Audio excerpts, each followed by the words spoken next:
Hey guys, Young Boys FIFA here. This is TJ and Brandon. That's right, coming at you with Fight for the World Cup episode 5. Who do we have in our last video?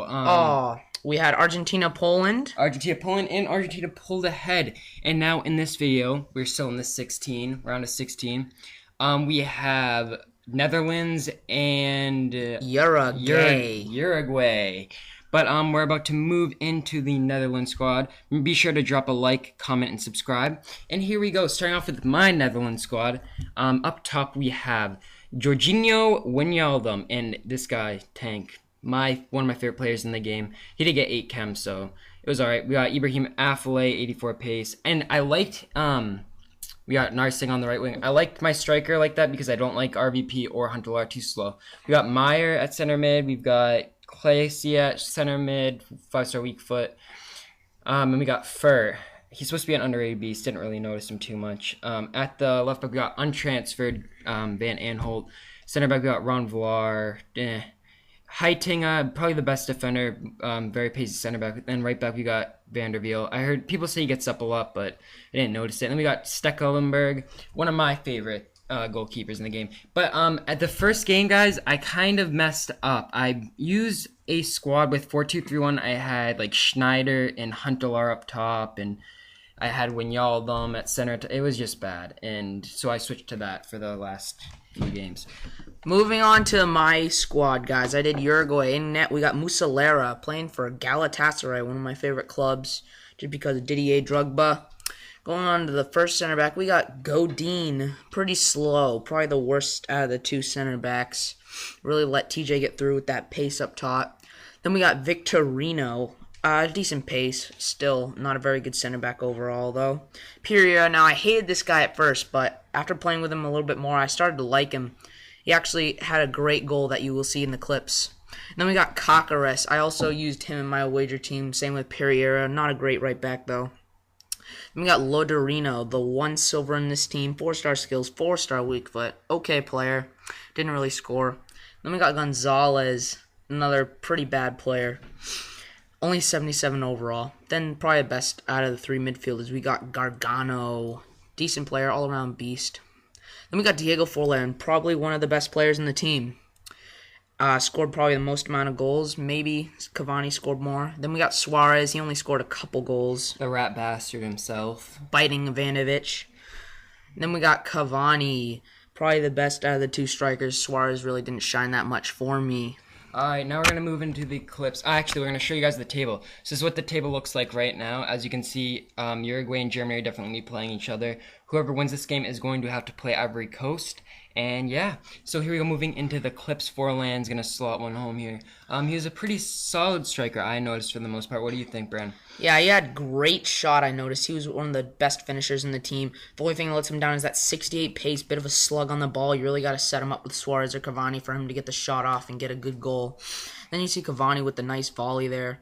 Here we go, Wijnaldum. This guy, most of you probably have tried him out. If not, he is legitimately one of the best dribblers. He's got a 5-star weak foot, 4-star skills. I believe 5-star weak foot. One of the best players in the game by far. But here we go, Suarez coming up. My defense really lacked. My first team that I played with really lacked, had no offense whatsoever. That's why I eventually switched to left wing and right wing formation because Netherlands, as you know, has some decent wingers. But Godin scoring his only goal of the series, but he's a center back, so it's all right. And then Cavani getting the finish. And, I mean, it's looking pretty bad for Netherlands, guys. I mean, I didn't know what kind of team to make with them. I feel like in FIFA, they're screwed, almost. I mean, if maybe I'd used the right wing, left wing formation earlier, like in this game, I might have won this game. But 5-1, I mean, it's not looking too promising. But here we go. We're going to keep going. Wijnaldum's going to pull back and slot it home with that 5-star or 4-star weak foot. I don't know exactly what it is.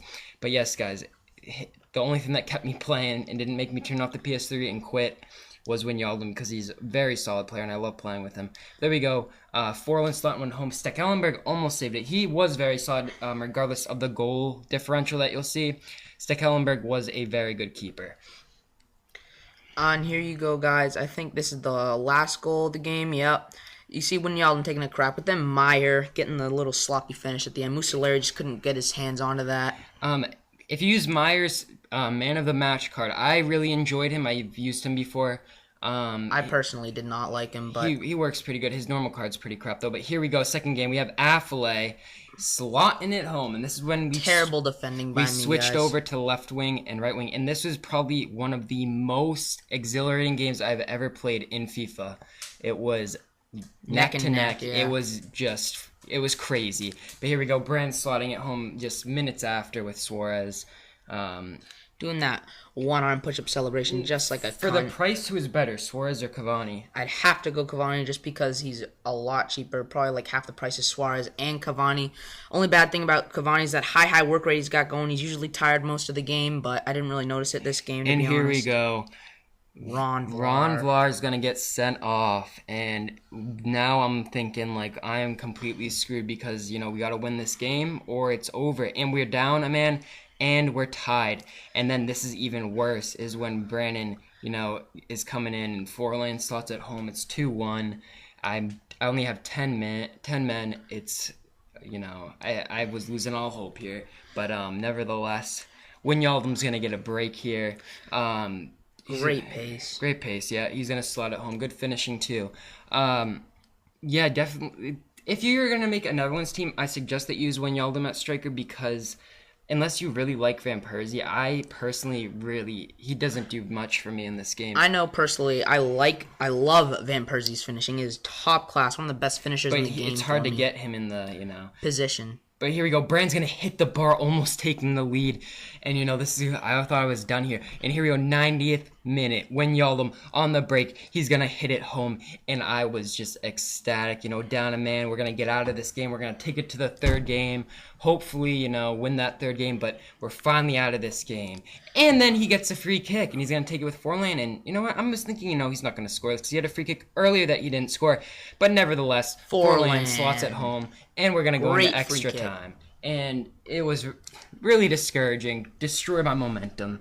And we're going to have to take this into extra time. I'm going to have to, park the bus, try to play it out until PKs. Puts me in a bad position. But the Uruguayan team was very solid. It's very solid attack. Defense wasn't too bad, to be honest. But here we go. Godin getting the ball, passing it to Pereira. And this is what I'm talking about. I love him. Bar down strike. What kind of strike is that from the left back? Great shot. And this is where we kind of get screwed because I do get discouraged. And, there's not much I could do with 3 at the back. I kind of wanted to put more up so that I could get an attack going. But nevertheless, we do lose, and Uruguay is going to go through, and so their next opponent for Uruguay is going to have to be Nigeria or Ivory Coast. Ivory Coast. So that will be a good game, guys. Make sure you subscribe and stay tuned. There you see the table. We are going to finish the first 16 before we do any others, but nevertheless, guys, stay tuned. Comment, like, subscribe.